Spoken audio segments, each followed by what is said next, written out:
Great morning. How are you doing? Good. Yeah. How you doing? All right. It's almost football season here. Yeah, excited to get started. These guys have worked really hard, the staff and the players.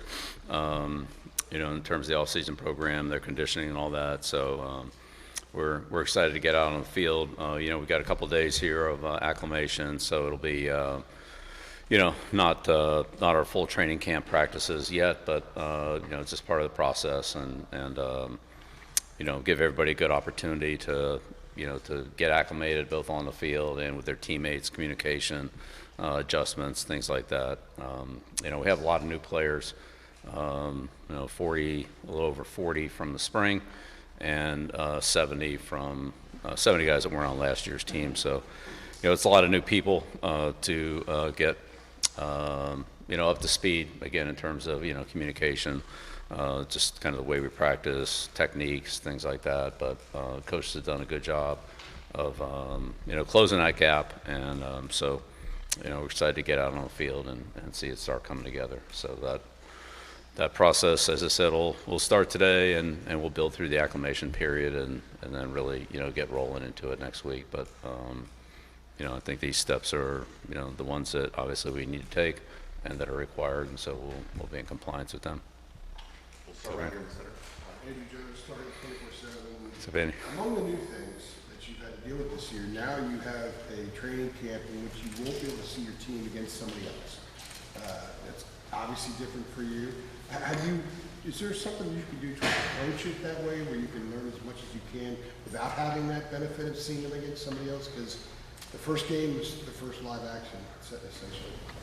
Yeah, I think that's a really good point, and I've talked to a lot of college coaches about that, and I think there's a little bit more of a, especially for us, a little bit more of an unknown, because even the guys that were here, they weren't here with us, and how exactly they'll react in game situations and under pressure, and how quickly and easily we'll be able to adjust or not adjust and all that. We're gonna have to find out that on the run, but it's the same for every other team. So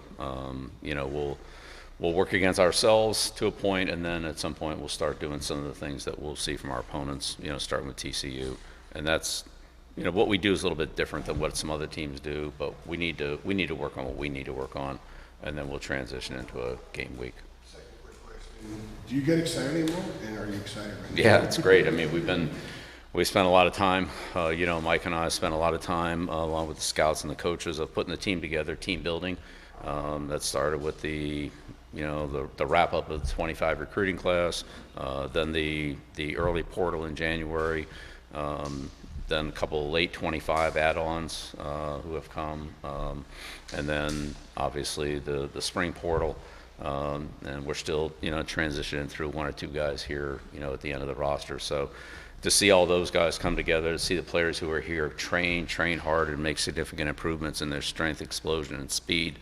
And then what work we have been able to do collectively is been very encouraging. These guys are bought in, they're working hard. It's exciting to see what they're going to be able to do on the field. So, yeah, very much looking forward to it. Right behind there. Aaron Beard with the AP. Your presence has brought a lot of attention to this program. Everything you're doing is getting magnified in the attention-wise nationally. Really? Yeah, imagine that. But for the players, it's a different challenge for the players, where the spotlight may be on them more than it's ever been before, partly because of you being on the sideline. I mean, how do you manage that with a group of guys that are young and keep it from being something that's suffocating, where any screw up could be magnified just because of your presence here? Yeah.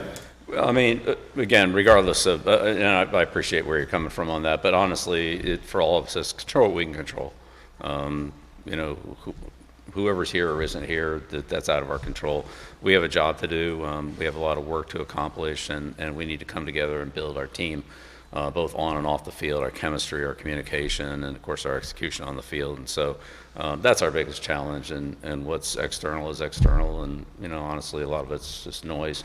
It doesn't, we've seen all the preseason rankings and this and that and all, and it's, great, but that isn't going to affect us. We're going to, compete on Saturdays or Mondays or whatever day it is, and that'll determine what happens, not some predictions or projections or anything else. So we'll just kind of ignore that and move on.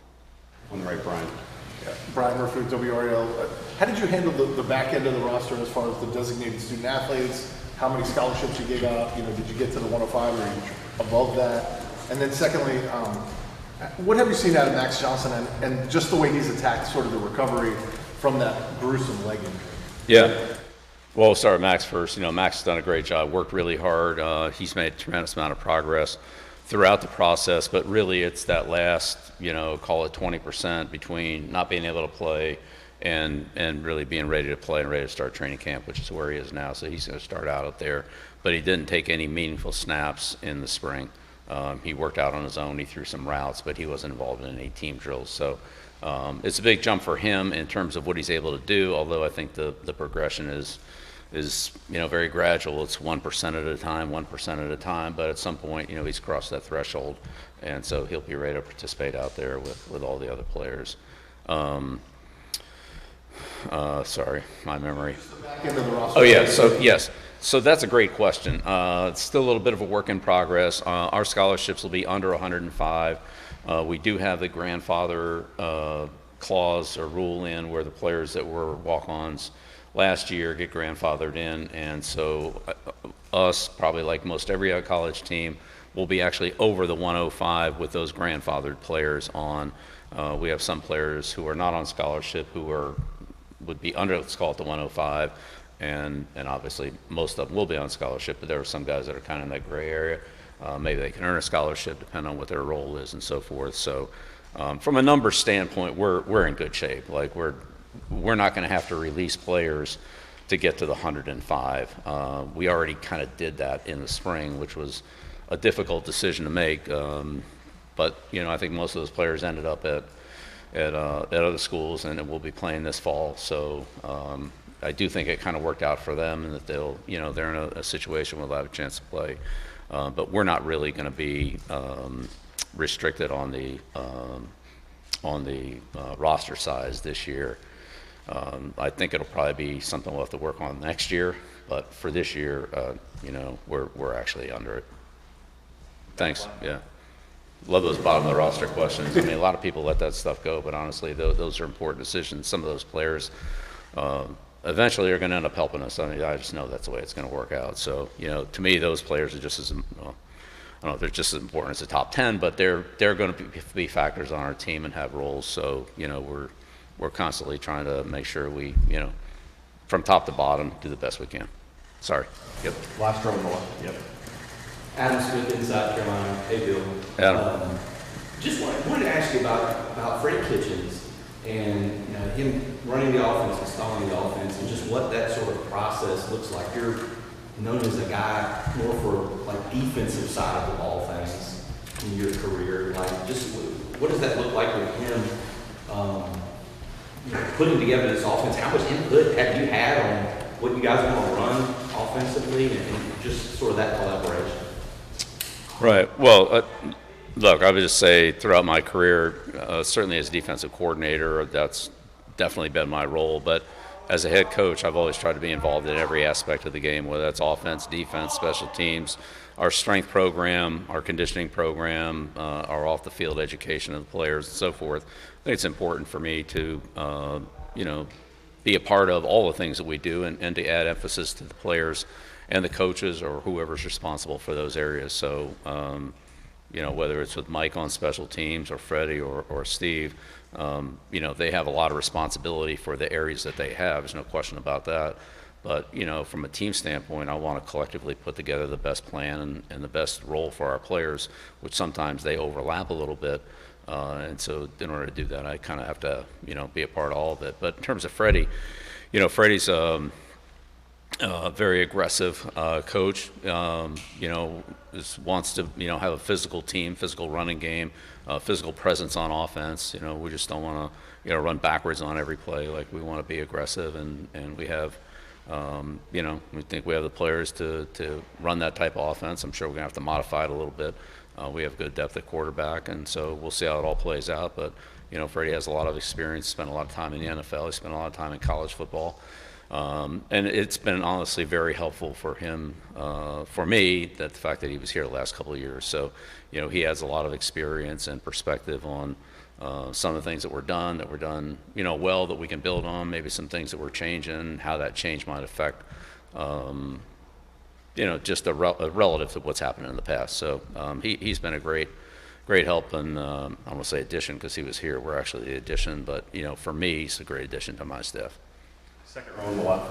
Yeah, Jeremiah Holloway with Inside Carolina. Bill, you first talked about Max a second ago. You just alluded to the depth of quarterback. With those new guys in there. Do you and the staff have a maybe target date of when you want to name the starter, like week before the game, day before the game? Like you guys have a date which you want to name the starter?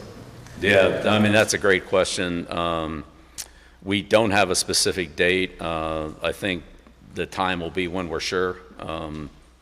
In my experience as a coach has been, at that position where you're, you want to define who that is, and what you generally don't want to do is pick player A and then end up going to player B, let them compete, and then once you're sure it's player B, make it player B or player A, whoever it goes.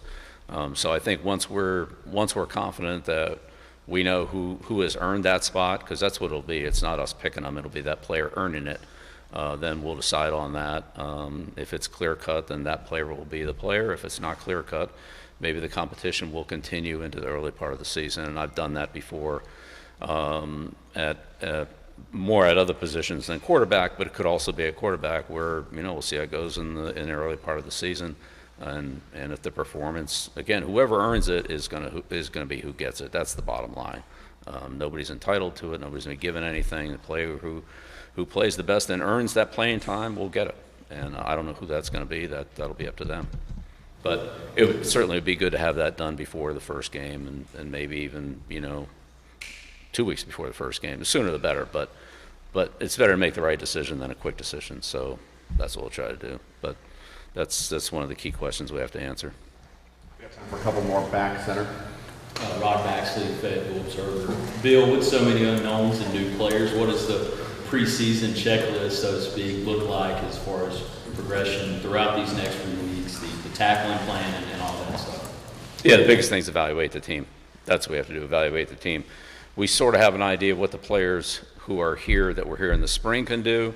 But again, I'd say a lot of those players have shown significant improvement, particularly in their strength conditioning, their explosion, their speed, and their techniques that they've been working on from the spring coaching. And so we'll see what that looks like. But then evaluate the other players, the many new faces that we have here, and see what kind of role they can carve out for themselves, and and how we can utilize them once we have a better understanding of their skills. I mean, we can see them. Whether it was transfer players or in some cases freshmen that are coming in, we have an idea what their skills are and think, hey, maybe this player can do certain things and this player can do certain things, but until they actually get out on the field and prove it and earn it, we'll give them a chance, but they'll have to earn that over somebody else who is probably vying for the same role. So big thing for us in the next, I'd say 10 days is to evaluate the team and then start to fine tune it from there.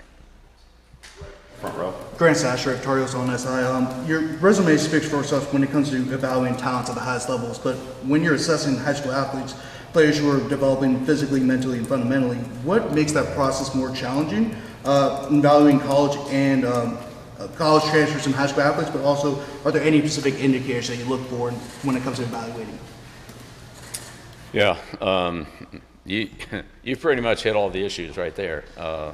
The high school evaluations are harder because there's more of a discrepancy between the players that we're evaluating, Power 4 type players versus honestly other players who aren't even going to play college football. High school is probably the end of their football career, and then in between. So it's hard to see.